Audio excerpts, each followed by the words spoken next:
24 horas. 24 horas a la hora. ¿Qué tal? ¿Cómo les va? Retomamos las noticias en Canal 24 Horas cuando son las 11 de la mañana en punto. Vamos a echar una miradita a las calles de Santiago y la máxima y la actual de temperaturas para el día de hoy en este sábado 14 de diciembre del 2024. El saludo entonces para todos ustedes y se espera una máxima de 33 grados en la capital para la presente jornada. Tenemos pasaditos los 24 grados ya a esta hora en la región metropolitana. Fíjese que un fuerte sismo de magnitud 6.3 se sintió en la zona centro del país. El temblor tuvo epicentro en la región del Maule. Para profundizar sobre esto estamos con Sergio Barrientos, director del Centro Sismológico Nacional. Profesor, muchísimas gracias por haberse tomado este tiempecito con nosotros. Ayer se nos movió el piso y lo sentimos bastante. Buenos días. Sí, buenos días. Sí, en realidad tiene razón. Este temblor que nuestra página web revela dónde está ubicada el hipocentro, a más de 100 kilómetros de profundidad, las cercanías de 50 kilómetros, un poco más al sureste de Curicó. Esto es bajo la cordillera y la profundidad indica que es un sismo que está ubicado al interior de la placa de Nazca, de la placa que subducta. Es un sismo que ocurren regularmente, este tipo de sismo ocurre regularmente, algunos alcanzan incluso magnitudes más altas, magnitudes del orden de 7.8 hasta 8, pero son menos frecuentes que aquellos que ocurren en la costa afuera o cerca de la costa, estos de contacto entre las placas, ¿ah? Esa es la diferencia entre este temblor de ayer y el de los anteriores que hemos tenido la ocasión de sentir en Chile, es que los mayores sismos, que los grandes terremotos ocurren en la zona de contacto y esos son los que producen tsunamis, en fin, y grandes deformaciones. Este ocurre al interior de la placa que subducta a mayor profundidad bajo la cordillera. Claro, y para tener la sensación de cómo uno percibe el temblor son varios factores. El momento, la hora tenía que ver con una hora en que muchas personas ya estaban en sus hogares o retornando a casa, se estaba terminando la semana, era un día viernes, pero la verdad es que este 6.3, por lo menos aquí en la región metropolitana, sobre todo las personas que vivimos en altura, se sintió bastante movido, bastante fuerte, digamos. ¿Eso tiene que ver por la profundidad del sismo? Sí, bueno, tiene que ver con varios factores, como usted dice. El cómo sienta, cuán fuerte sienta uno un sismo, va a depender del tamaño del terremoto, del tamaño de la fuente, ¿no es cierto? Este temblor es un 6.3 que tiene una longitud de ruptura del orden de los 25 kilómetros, más o menos de ese orden, y tiene un desplazamiento del orden de un par de decenas de centímetros. Entonces ese es el tamaño de la fuente. El tamaño del terremoto de magnitud 8.8 del Maule del 2010 son 500 kilómetros, o sea, bastante más, es mucho más grande. El otro aspecto que importa mucho para ver cómo uno siente un sismo es saber a la distancia que el observador se encuentra de la fuente sísmica. Mientras más lejos, menor se va a sentir, las ondas se atenúan, así es que si uno está en Arica prácticamente no siente ningún temblor de que ocurre en la zona central. Y el tercer factor es el tipo de suelo. Si el suelo es un suelo roca dura, entonces las ondas no se amplifican tanto. En cambio, cuando hay un suelo que es blando o un suelo que está poco consolidado, entonces ese tiende a amplificar las ondas sísmicas y es así como pueden alcanzarse grados de intensidad, no magnitud, grados de intensidad hasta 2 grados superiores, producto de las condiciones del suelo, de cómo está el suelo compuesto, de manera que esos son los tres factores principales: tamaño del terremoto, distancia del observador al terremoto y el tipo de suelo en el cual el observador está ubicado. Entonces, esos son los tres factores que inciden en cuán fuerte uno puede sentir un temblor. Profesor Sergio Barrientos, y también en las regiones que se siente, pues estamos hablando de Coquimbo, región metropolitana, O'Higgins, el Maule, es decir, el espectro fue bastante amplio. Sí, bueno, al ser profundo se siente con una misma intensidad en un área muy extensa. La profundidad es más de 110 kilómetros, de modo que uno esperaría que en una esfera de ese mismo tamaño, con ese radio, uno sintiese aproximadamente la misma intensidad. Y eso es lo que ha sucedido. Una intensidad del orden de 6 en la escala de Mercalli es la que se ha percibido en gran parte de este territorio y va decreciendo a medida que uno se va alejando. Pero también al tener magnitud 6.3 se deja sentir hasta la región de Coquimbo y también por el sur hasta Biobío y Araucanía. Así que es un sismo con su magnitud digamos, corresponde, las intensidades que se observan son las esperables para un sismo como este. Hoy día en la mañana también reportamos un movimiento en Ollagüe, en el norte, 5 y tanto, si mal no recuerdo. ¿Tiene que ver con lo normal que pasa en nuestro país o está pasando algo en particular, profesor? Claro, el Yagüe es un 4.8 que ocurre a 230 kilómetros de profundidad aproximadamente. Esa zona, la que usted hace referencia, es probablemente la zona más activa de Chile. Es la zona que está ubicada, yo diría que a profundidades como el temblor que ocurrió ayer, también a profundidades de 80, 90 hasta 160 kilómetros de profundidad bajo la cordillera, entre las latitudes de, yo diría que San Pedro de Atacama, un poco como Calama o Antofagasta, hacia el norte, hasta la latitud de Iquique. Esta zona, debajo de la cordillera, es probablemente la zona más activa de Chile en cuanto al número de temblores por unidad de tiempo. Siempre está temblando, siempre están ocurriendo sismos ahí. Así es que es una zona que no llama la atención cuando ocurran terremotos como este, como el que usted menciona, del orden de 4.8. Profesor, a mí siempre me gusta un poquitito comparar y tener en perspectiva y después del terremoto del año 2010 conversamos, me recuerdo yo, latamente de todo lo que faltaba, todo lo que le faltaba a usted en el centro sismológico, la cantidad de sensores, cómo podíamos reaccionar a tiempo, cómo podíamos educar también a nuestra población. Yo siento, Sergio, que hemos avanzado muchísimo. O sea, ayer en 5 minutos, 10 minutos, no se cayó el internet, no se colapsaron las vías de mensaje tampoco. Tenemos una afectación muy menor en un mall aquí en el sector norte, que aparentemente una cañería pasó algo con el agua allí, pero es muy menor, muy tangencial. La población reaccionó bien, las personas que estaban en un centro comercial como el Costanera Center también reaccionaron bien. Es decir, hemos ido avanzando, me parece, Sergio, y mucho también. Yo estoy totalmente de acuerdo con usted. Yo creo que ha habido un gran cambio en nuestra manera de cómo reaccionar y nuestra manera de poder enfrentar el asunto, el peligro sísmico, los terremotos. Creo que el golpe que nos dio el terremoto del 2010, el magnitud 8.8 que ocurrió en febrero, fue muy fuerte a todo, a nivel institucional, a nivel de sistemas de monitoreo, en fin, por las consecuencias que trajo consigo. De modo que desde entonces, sobre todo la institucionalidad ha cambiado tremendamente y ha cambiado de una manera positiva que justamente impacta en todas las áreas.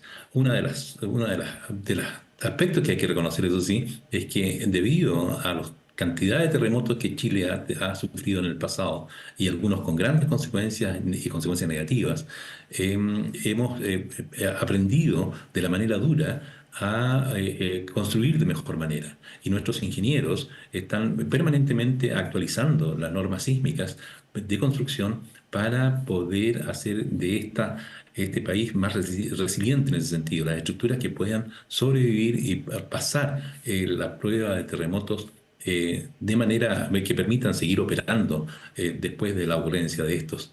Así que usted tiene toda la razón, hemos avanzado muchísimo, no solamente en la parte de norma sísmica, norma estructural, de construcción, sino también en la parte de reacción, en la parte de prevención y mitigación. Así es que estamos haciendo grandes esfuerzos, creo que todavía faltan algunas cosas por hacer, y creo que todavía podemos avanzar más rápido a hacerlo. Nuestra respuesta un poco más rápida con instrumentos ubicados más en la cercanía de las fuentes sísmicas. Tenemos que conocer mucho más también de estas fuentes sísmicas. Hay fallas que no estamos estudiando, que están ubicadas en Chile. Así es que esas son tareas que están propuestas para el futuro. Sí, tenemos pendientes, pero yo me refiero a que ayer ya a los 5 minutos de la emergencia ya teníamos un panorama, había reaccionado el CHOA, o sea, todo lo que uno podría haber pensado que el 2010 no pasó con otras características, con otro tipo de terremoto, con otra magnitud, en otro horario, a las 3:34 de la mañana, lo hemos ido solventando y avanzando. Lo que sí me llamó la atención, profesor, y quiero compartirlo con usted ayer, que como nos empezamos a contactar con distintas regiones del país, nos contactamos en algún momento con la región de Valparaíso y había gente en la playa, fíjese. Bueno, hay gente que le gusta incluso ver ser testigo de algunas situaciones que son bastante poco frecuentes, ¿no? Como son tsunamis y cosas así. Yo creo que es posible que, o gente que en realidad no tiene el conocimiento, no tiene la preparación, no tiene la educación para darse cuenta que es peligroso estar en esas condiciones en la playa si es que se llegase a generar un tsunami. Obviamente, uno de los indicadores más serios para poder tomar la decisión propia, sin esperar que alguna autoridad le diga alguna cosa, es si el terremoto, si uno está ubicado en la costa y el terremoto produce un movimiento que no le permite mantenerse en pie, apenas uno pueda recuperar el equilibrio, desplazarse a lugares de altura, 20 o 30 metros son los recomendables por sobre el nivel del mar. Así es que yo espero que en las próximas ocasiones la gente siga esta recomendación cuando tiene la oportunidad de hacerlo. Sí, las telecomunicaciones reaccionaron bien igual. Yo creo que también hemos ido aprendiendo a mantener la calma, a no sobrereaccionar también, aunque uno pudiera pensar que las personas que lo han pasado mal en el pasado, en terremotos, pudieran sí sobrereaccionar, porque uno pudiera ponerse en la emocionalidad de una persona en el Maule que a lo mejor para el año 2010 lo pasó mal, digamos, ahí una reacción incluso media inconsciente con respecto a cómo puede funcionar la psique o la emocionalidad de una persona, ¿no? Sí, en realidad no, yo creo que cada chileno tiene su propia historia con algunos terremotos, ¿eh? De alguna historia que le ha afectado. Yo creo que en general el terremoto del 2010 afectó directamente a muchas familias, más de 1.000 familias ahí con desaparecidos, o con más de 500 personas desaparecieron o fueron fatalidades asociadas a ese terremoto. Y afectó a más del 70%, 80% de la población de Chile directamente. De modo que yo diría que cada chileno tiene su historia con cada terremoto. Yo que ya tengo varias décadas de vida y eso he tenido varios terremotos en el cuerpo y algunos de ellos con mucha impresión y me han impactado tremendamente. Y a alguna otra gente probablemente le ha pasado una cosa similar o incluso con alguna directas fatalidades, por lo cual uno tiene que reaccionar de manera un tanto diferente a las personas que no han pasado por esto. Ujú. Sí, fíjese que que soy del sur, yo conozco gente que pasaron en Valdivia el terremoto del Valdivia del año 60 y ellos sí que no esperan a nadie, ellos salen, porque fue tan impactante que el terremoto de mayor magnitud registrado en la historia de la humanidad, fue tan impactante lo que causó en esas personas del año 60, que la mayoría eran pequeños, eran chicos, pero estas situaciones traumáticas quedan en la psique y las personas los acompañan para siempre, digamos. Así es, usted ha puesto un buen ejemplo. Yo justamente tenía del orden de 5 años, de 6 años, cuando ocurrió el terremoto del 60 y estaba en Trayén, viviendo en Trayén. Así que algo recuerdo, tengo impresiones específicas de chimeneas cayendo por los techos de las casas. Las chimeneas que no se sostenían, no se sostuvieron, se quebraban y caían por los techos al interior de las casas. De eso, y me acuerdo también que los cables de electricidad chocaban uno con otro.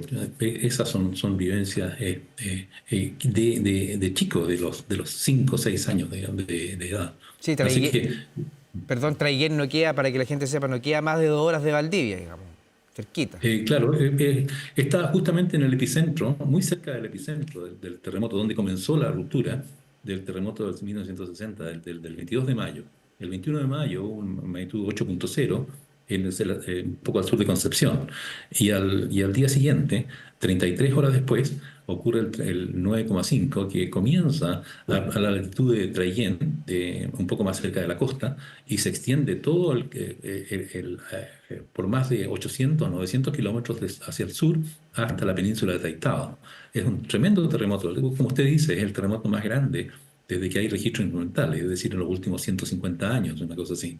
Sí, por ejemplo, yo recuerdo los pobladores de Puerto Saavedra, que es un sector costero que queda, ¿cierto?, en la costa de la Araucanía y por donde uno viaja en la costa hacia Valdivia, se recuerdan de momentos traumáticos. Por eso le digo que cada persona, profesor, lo vive, lo siente de acuerdo a las experiencias que ha vivido también, pero lo positivo es que ayer reaccionamos bien, las comunicaciones no se cayeron, el país siguió funcionando.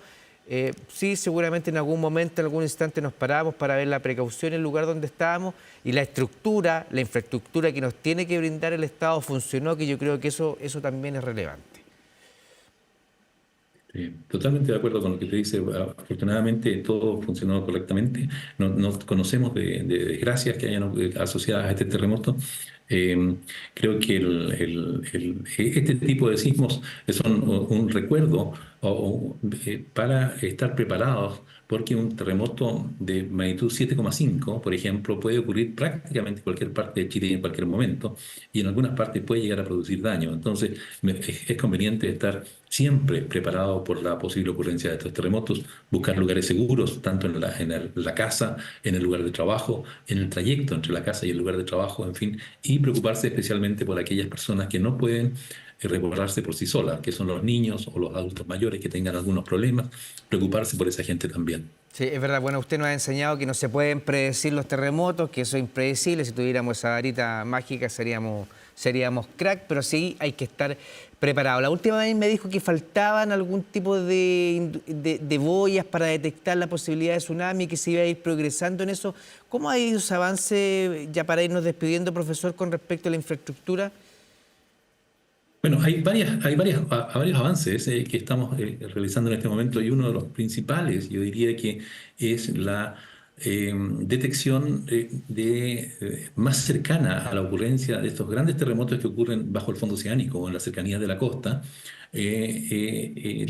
Las zonas de ruptura están ubicadas principalmente de la costa hacia afuera, de la costa mar adentro, bajo el fondo oceánico.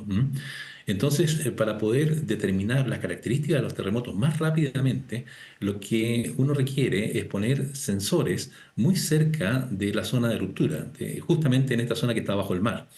Entonces, estamos haciendo algunos esfuerzos con una compañía de comunicaciones que nos está ayudando a asociar el cable que tiene dispuesto, un cable de fibra óptica que tiene dispuesto en el fondo oceánico, para usarlo como detector de sismos, detector de ondas sísmicas.